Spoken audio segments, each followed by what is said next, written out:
www.MVRemix.com. Who served as musical influences for you growing up?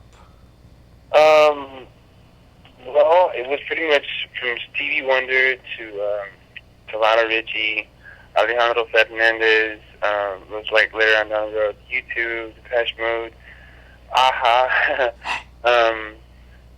Just any of the large pop icons like Michael Jackson or Chet, or Aerosmith, or I mean even now, I kind of look up to people who are in the industry that have made their mark, like Justin Timberlake and Christina and let me see who else. Even on the outside of things, just like I kind of listen to Bjork every now and then. I like everything really. I mean, just mostly what you got to know as far as influences is that if you take a Spanish kid who's or not a Spanish kid but a Hispanic kid and raise him on Motown and the Delphonics and the Supremes and whatever like that, and then you throw in a bunch of mariachi music and pop top 40, that's what you get really. Cool. Would you say singing was something that came naturally to you, or did you have to be taught? I've been singing pretty much all my life. I grew up in a musical family. We all sang for whatever reason, like just for my grandparents or my aunts and uncles, just performing in front of family and friends and whatnot. And then it was never anything really that I wanted to do seriously. Like I sang in 6th grade until I was a senior in high school, and just in choir and whatever, reading music, and every now and then playing piano for whatever. And I just really never considered it seriously a career for me, because I know that within this industry there's like a 97% failure rate, and that very, very small gap of people that end up making it is very, very intimidating for a lot of people who are looking at getting into the industry. But it's just I think the people that have made it have been around for so long, and they've been so grateful, and they've surrounded themselves with good people, and just that's the reason why they've made it. Definitely. How did you initially sign with TVT? How did I actually sign with TVT? How did you initially sign? Well, I was already pretty much. I had a great team of management around me, TQ Management, and I was in Dallas, and it was an independent label that I had produced and put together the album "See About Me." That was released in May, and it had 16 tracks on it. It had like Gemini, MB Riders. It had a Russell Lee track on there. It had my sister on there, some of my friends, some of the producers I like to work with out there, and it was already pretty much just the idea of what we were trying to do was there. Mm-hmm. And it actually started picking up steam when radio started playing If You're Mine, and the Hispanic community, not only in Dallas but elsewhere, they really just received it all in a very warm manner. And I couldn't have been more happy for record labels to start banging on our door and saying, hey, well, you've got something on your hands. Yeah. Can we get involved, or do you need help, or what can we do to take you guys to the next level? And TVT was one of those labels that I met Steve Gottlieb out in Salt Lake City, and it was we could have met in New York or whatever, but the reason why I met in Salt Lake City is because my manager, his wife, had forced him to go take ballroom lessons at the college over there in Salt Lake. So I flew out there, met Steve, sang for him, got to know him, got to know me, and there was a poker table full of guys who were playing what is it called, Texas Hold'em. And after I was done singing, he said out loud, "Man, you can sing the underwear off my wife." And I was like, "Wow, that's pretty cool." But you're married, so make sure that she doesn't do that. It was just really cool just to see his reaction, and then a couple of days later, he was just like, we want to offer you something, and TVT is really a workhorse of a label. They really have they've really come in within the last month and a half, and we've cut 5 new tracks with producers like Steve Morales, Scott Storch, Happy Perez, and Russ Lee again, and they're all really, really good. We kept, I think, 7 or 8 of the songs from the previous album, and I helped write with Steve and Scott Storch, and Happy Perez, and the other 8 songs that are on the album. If I didn't at least contribute in some form or fashion, I did most of it.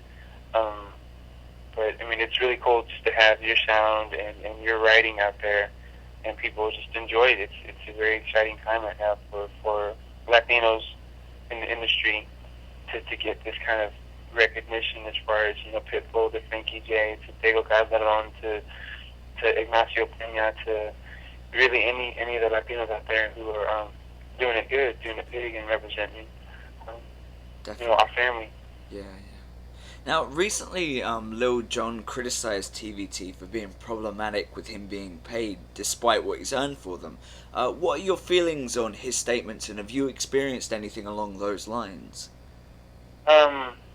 Fortunately enough, for me, and I've really never heard anything about that lately. I know somebody mentioned it to me, but I haven't really done my research on it enough to know or to go and make an educated opinion or comment about that. I do know that with the people around me, the management team that I've had around me for about 4 or 5 years, they are so well versed in the ways of this industry, and they're really, really looking out for me, and that's really cool. My family, we all really just kind of handpicked everything. We're kind of a show me kind of family. Like, show me what you can do, not tell me what you can do. Mm-hmm. And we've gone from there to some great people who have kept us out of those situations like that. I don't know the details of that hurdle of his, but I don't know really what to say about that, except for he'll be in my prayers, dude. If he's having something going down, then I'll say a prayer for him. Hopefully that'll make it better. Yeah, definitely. Now, a lot of men look upon singers like yourselves as sort of clever hustlers. You know what sells and how to sell it. How do you respond or feel about those sentiments with regards to your music? As far as like performing it and delivering it? As far as sort of the perception singers like yourself get from a male audience. The perception we get from what now? Sort of, men looking upon yourselves, sort of singers like Justin Timberlake and yourself, that you operate on a sort of sex sells sort of thing. How do you feel about that perception when people? Oh, I understand. Well, I mean, it's cool and everything. Like, there's always going to be that part of me that that is just completely, out of control. Hormones are out of control and everything like that. But I think the Southern gentleman part of me outrules that, and my strong moral background keeps me in check as far as, like, how to act right in front of ladies and what not to do and what to do. And really, I think I've actually earned a lot more respect from girls that I've met, that they're just like, well, you're really cool. I'd love to get to know you a little more.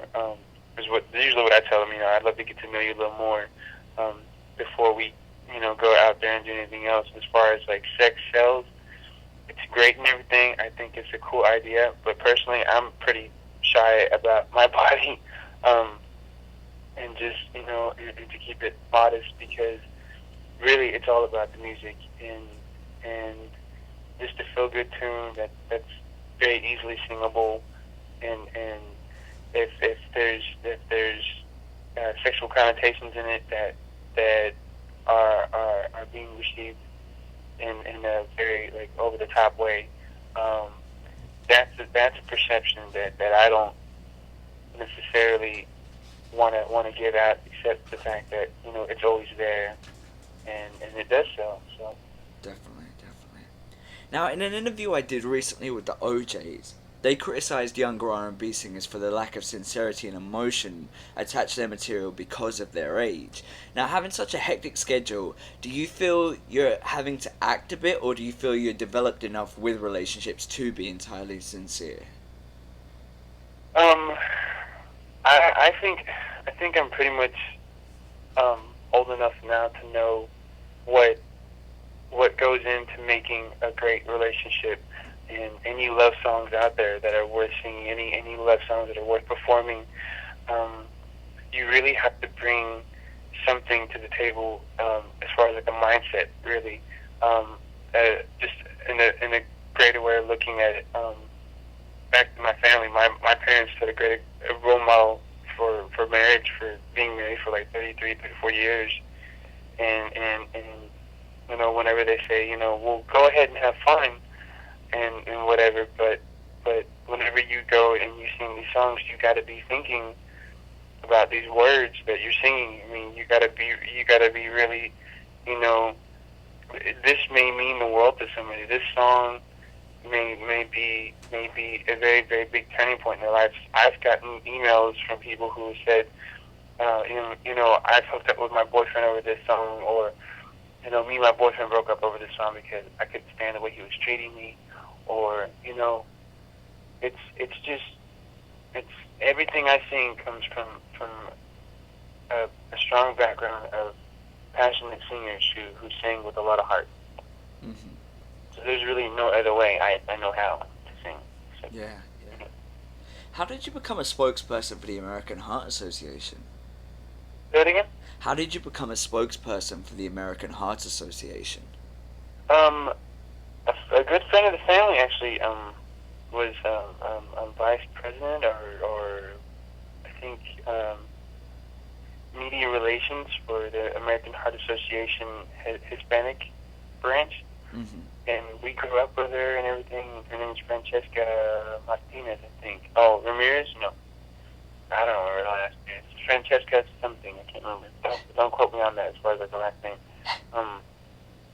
She kind of called us up, was like, you know what, Marcus's career is kind of going in a direction that's really good, and I think that, it would be awesome if he could come out and you know, do a couple songs out here and really help promote, the health and well-being of Hispanics in our time and age right now, where all we're doing is eating a lot of Mexican food and not really looking at the repercussions of all the fat and high sugar content and everything. And it's a really big problem with the Latin society right now, which is like heart disease and diabetes and high blood pressure, and just we're not really looking at taking care of ourselves. I mean, we love the party, we love to have a good time and everything, but you really need to take care of yourself in the long run. My mom is diabetic, and all of her sisters are diabetic, or most of them at least. And my grandfather died of multiple strokes and high blood pressure, and my grandmother died at an early age of diabetes and gangrene. It's just you want to have to have somebody tell you about the personal experience like that when you know better, and you have to take care of yourself, and you have to take care of yourself because you want to be here to live and enjoy as much as life as you can while you're here. Definitely, definitely. Do you have any last words to your fans or potential fans that are going to be reading this? Um, know that from Jump Street, from high school to now, I just found a very great change of just I grew up so much so that it kind of freaks me out every now and then. I used to weigh 220, 230 in high school and size 38 waist, and I just did Atkins diet because I just wanted to feel better about myself, and healthier. I just wanted to feel healthier, and moving back to school because I wanted to learn. I wanted to go out there and be something helpful. I wanted to go out and be an arson investigator. I I've got my EMT certification under my belt right now, but I really need to get it redone. um, and then to have all those certifications and know that you can just really help somebody, whether it be through song or a physical way of means. Just it's a cool thing. So whatever, for everybody out there who's listening and everything, just know that the more we can help out each other right now, especially with the Katrina and the Rita storms coming through the way they are. Just we need to come together and be strong. And I think we'll get through all this going on right now.